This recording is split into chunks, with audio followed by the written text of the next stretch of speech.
Hello there gorgeous gamers and welcome back to Pure Play TV, and this time we're rolling back the wheels of time to have a look at Ridge Racer 6, an Xbox 360 original that still holds a place for me today. Watch on and find out why this ancient relic is worth digging up. Ridge Racer 6 on the Xbox 360 takes me back to a simpler time, when I was a college teenager and when split-screen battles with mates were the highlight of our gaming sessions as we threw futuristic machines willy-nilly through impossible bends and hairpin turns. It's a nostalgic experience that holds up today just as well as it did back then, except I've now had to make do with swapping out my teenage mates for my 9-year-old boy. The maturity levels are very similar, to be fair. One thing that stands out for me when revisiting Ridge Racer 6 all these years later on the Xbox Series X is how well the graphics have aged. While they may not be hyper-realistic by today's standards, the visuals still look great. The tracks and cars are colourful and vibrant, and there's something about the blurry haze of the tail lights trailing behind other cars that stirs something I can't quite explain. Maybe it's the perfect touch of nostalgia or just a brilliant design choice. It captures that arcade feel that Ridge Racer has always been known for. Back to basics is what I was looking for when I booted up Ridge Racer 6 again, and that's what I got, a racing game where all I was tasked with doing was winning races, not doing X, Y and Z. Just here's a car, here's a track, go as fast as you can, spin out wildly and be rewarded with more go faster juice. Simple pleasures, and you know, it's to the point.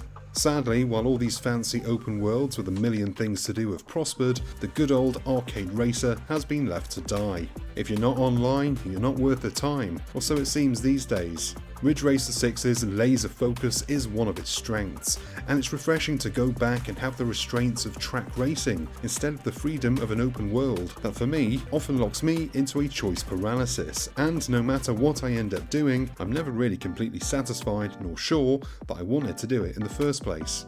Ridge Racer 6 is a pure single-player experience, with multiplayer being a nice added bonus. There's more than enough content to keep you busy in Ridge Racer 6 for hours on end, but split screen is there as a fun extra. Sadly, I've not been able to get any online matches. Maybe I'm the only one left, the last of my kind. So dramatic. The progression system in Ridge Racer 6 is a major highlight. The large world map of interconnected races is a nice feature that gives a sense of purpose and accomplishment, and it's fairly easy to keep track of, and it also allows you to build your own race lineup. There's a lot of work though, and you really feel the progress as you work through the honeycomb map, unlocking more of the world, races, cars, and the special vehicles, which are locked behind some really tough battles that don't feel all that fair or fun. However, the game is generally fair, but there are moments when the rubber banding is a bit too obvious. What makes Ridge Racer 6 unique is how it plays almost like a puzzle rather than just a racing game, more so on the later stages, where minute mistakes can be the difference between a hot-blooded win or a heartbreaking loss. Alright, maybe it's not that dramatic, but it is all about hitting the right lines at the right time, perfectly executing drifts and using your nitrous strategically. Some races demand a precise combination of these elements to even have a chance at winning. It's a tough challenge, but a satisfying one, and if you can lock in and not geek out, then you'll be throwing mad drifts without blinking or thinking. You'll be a dry-eyed mess by the end, and you'll bloody love it.